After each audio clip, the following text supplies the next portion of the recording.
आपके सिलेबस में जो दूसरे महत्वपूर्ण मनोवैज्ञानिक हैं वो हैं पावलव। आज उनको देखते हैं। इनका पूरा नाम था इवान पेट्रोविच पावलव। जन्म हुआ था 26 सितंबर 1849 को। मृत्यु हुई थी इनकी 27 फरवरी 1936 को। आपसे कभी कभी क्वेश्चन आते हैं एग्जाम में, इनका संबंध किस देश से था, तो आपका उत्तर होगा रूस से था इनका संबंध। फिर कभी कभी इनका क्षेत्र पूछा जाता है, तो चिकित्सा से जुड़े हुए व्यक्ति थे ये। इसी कारण से और इन्होंने 1904 में पाचन क्रिया पर अपने शोध के लिए नोबेल पुरस्कार भी जीता था। अब जो इवान पावलव हैं, पेट्रोविच पावलव, इनको अनुबंधन का जनक माना जाता है। कभी कभी क्वेश्चन आता है कि अनुबंधन का जनक किसे कहा जाता है, तो अनुबंधन का जनक इवान पेट्रोविच पावलव को कहा जाता है। अपनी विचारधारा को उन्होंने, अपनी बातों को उन्होंने अपने इन 3 महत्वपूर्ण पुस्तकों में प्रेजेंट किया, जिसका आप कभी कभी नाम पूछा जाता है कि पुस्तक का नाम देगा और आपसे पूछेगा। जैसे पुस्तक का नाम है conditioned reflection, the lecture of conditioned reflection, the work of digestive gland, सिद्धांत। अब आपसे क्वेश्चन आता है कि ये इनके सिद्धांत का नाम देगा, जो 4 अन्य विभिन्न नामों से जाने जाते हैं, और पूछेगा कि ये किसने दिया। तो आपको ध्यान रखना है ये चारों नाम एक ही सिद्धांत के हैं। शास्त्रीय अनुबंध का सिद्धांत, अनुकूलित अनुक्रिया सिद्धांत, प्राचीन सिद्धांत या अनानुबंधित का सिद्धांत। अब बात करते हैं इन्होंने सिद्धांत क्या दिया। इन्होंने सिद्धांत दिया क्योंकि इन्होंने अनुबंधन का जनक भी माना जाता है, तो इसी चीज़ को लेकर उन्होंने सिद्धांत दिया। इन्होंने कहा कि जो अनुबंध होता है वो उद्दीपन या जिसको हम उद्दीपक कहते हैं, उद्दीपक तथा अनुक्रिया के बीच का सहचर्य होता है। पावलव ने माना कि जब व्यक्ति के सामने स्वाभाविक उद्दीपक रखा जाएगा तो व्यक्ति स्वाभाविक क्या करता है, क्रिया करता है। इवान पावलव ने अपनी बातों को प्रूफ करने के लिए 4 संप्रत्यों का सहारा लिया।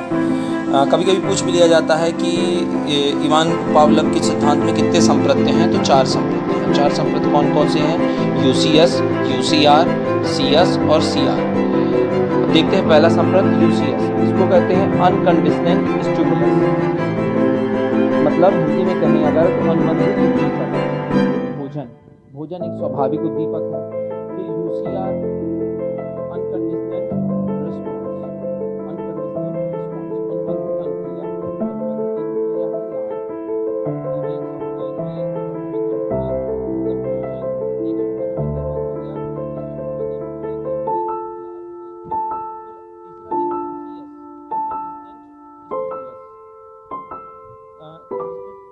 मतलब अनुबंधित उद्दीपक घंटी, ये अस्वाभाविक उद्दीपक है। और सीआर कंडीशनेंट रिस्पॉन्स, अनुबंधित अनुक्रिया, लार अस्वाभाविक अनुक्रिया है। ये कैसे देखिए, जैसे अगर भोजन, ये बताइए कि किसी के सामने भोजन रखा जाए तो क्या आएगा उसके मुंह पे?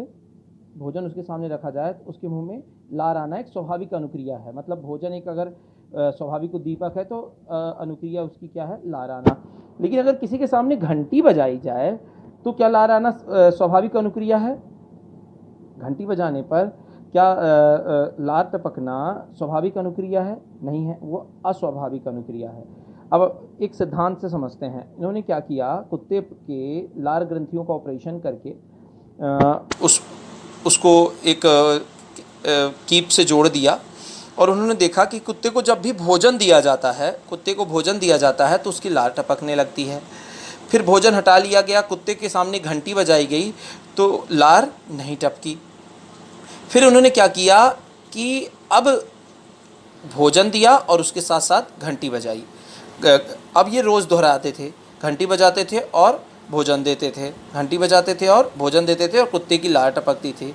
एक दिन क्या किया इन्होंने, केवल घंटी बजाई, भोजन नहीं दिया, तो भी क्या टपकने लगी, लार टपकने लगी।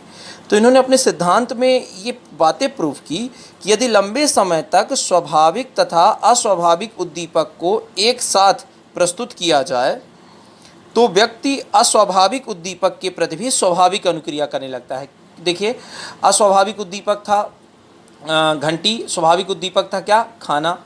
दोनों को साथ प्रेजेंट किया गया और एक दिन अस्वाभाविक उद्दीपक बस प्रेजेंट किया गया, तब भी कुत्ते के मुंह से क्या निकलने लगी, लार निकलने लगी।